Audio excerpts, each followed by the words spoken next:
એક સમયે ઢોલીવુડમાં ધૂમ મચાવનારા આ ગુજરાતી અભિનેત્રી તેમના લહેકા અને સ્ટાઇલ પર ફિદા હતા ગુજરાતના યુવાનો.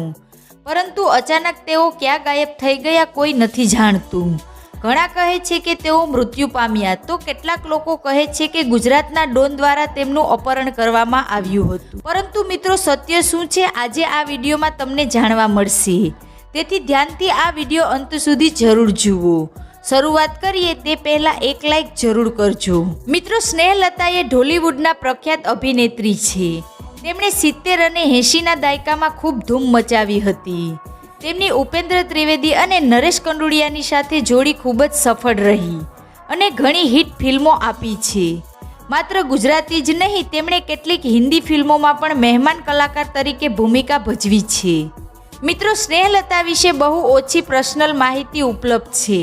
પરંતુ જે પણ માહિતી ઇન્ટરનેટ પર ઉપલબ્ધ તે મુજબ ગુજરાતી ફિલ્મોમાં ધૂમ મચાવનારા અભિનેત્રીના લહેકા અને બોલવાની સ્ટાઇલથી ભલે ગુજરાતી લાગતા હોય પરંતુ તેઓ મૂળ ગુજરાતી ભાષી ન હતા. જી હા મિત્રો, ગુજરાતીઓના માનસ પટલ પર ગામડાના ગોરી તરીકે અંકાઈ ગયેલા સ્નેહલતા ગુજરાતી નથી, પરંતુ મીડિયા રિપોર્ટ મુજબ તેઓ મરાઠી છે.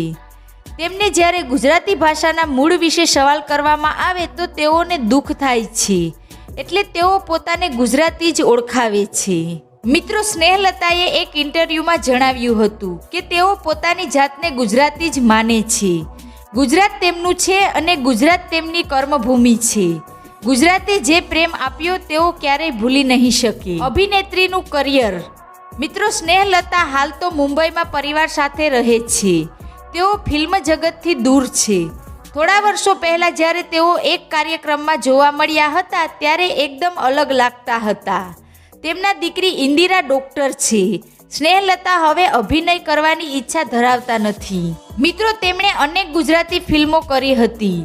કરિયરની શરૂઆત મરાઠી ફિલ્મોથી કરી હતી. જોકે ગુજરાતી ફિલ્મોમાં તેમની અને નરેશ કંડુડિયાની જોડીએ ઢગલો સુપરહિટ ફિલ્મો આપી છે. બંનેના ડાન્સ લોકો આજે પણ યાદ કરે છે. કઈ રીતે ગુજરાતી ફિલ્મો પર મેળવ્યું પ્રભુત્વ. મિત્રો નરેશ કંડુડિયા સાથે સ્નેહલતાએ ઢોલા મારું, પારસ પદમણી, મેરુ માલણ, ઉજળી મેરામણ સહિત અનેક ફિલ્મો કરી છે. મરાઠી હોવા છતાં ગુજરાતી કેવી રીતે આવડી તો સ્નેહલતાએ જણાવ્યું હતું કે રાજા ભર્તુહરી તેમની પહેલી ફિલ્મ હતી. આ માટે તેમણે 15 દિવસ સુધી માત્ર ગીત અને ડાન્સનું શૂટિંગ હતું. તેમના કહેવા મુજબ એક ટેપ રેકોર્ડર તેમને આપવામાં આવ્યું. સવારથી સાંજ સુધી ગીતો સાંભળતા ગીતના શબ્દો પણ લખીને આપ્યા હતા.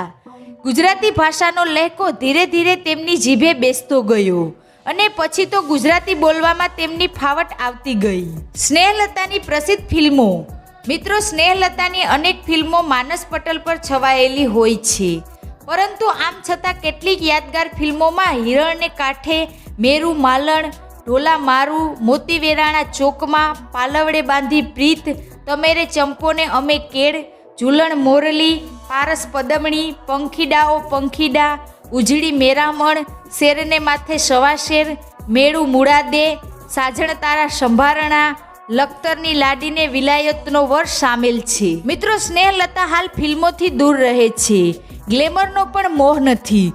કોઈ પાર્ટી કે ફંક્શનમાં પણ બહુ ઓછા દેખાય છે. મુંબઈમાં પરિવાર સાથે જીવન વિતાવી રહ્યા છે.